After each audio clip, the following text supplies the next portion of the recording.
Les résidents ont encore une fois investi le hall du centre commercial Leclerc pour manifester donc leur soutien à ce combat, ce juste combat contre la fatalité qu'organise dans le cadre du Téléthon l'AFM. Cette année, le défi, c'était le quiz du Téléthon, donc c'était de reconstituer une fresque composée de 2000 éléments pour pouvoir récolter donc 2000 € pour le Téléthon.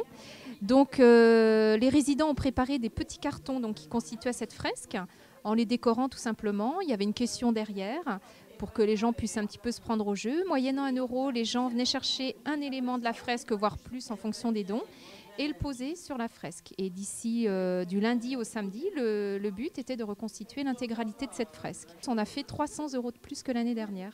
Est rentré dans la catégorie des PMR, c'est-à-dire des personnes à mobilité réduite, contre son gré d'ailleurs, et qui ont contribué largement au succès de ce Téléthon. Les bénévoles, les présidents d'associations, les partenaires économiques, et j'en vois un certain nombre, et les élus présents. Bonsoir à tous.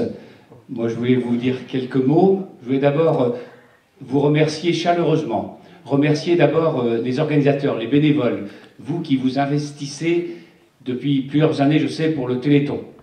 Remercier aussi, bien sûr, les élus pour leur soutien, les services techniques, parce que sans services techniques, sans soutien des élus, il est difficile d'organiser un Téléthon localement. Le Téléthon n'avait pas eu lieu depuis 4 ans.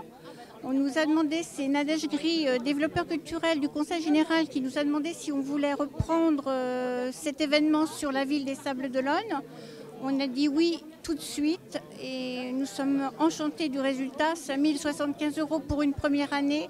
On a eu 17 associations qui nous ont suivis et 70 bénévoles.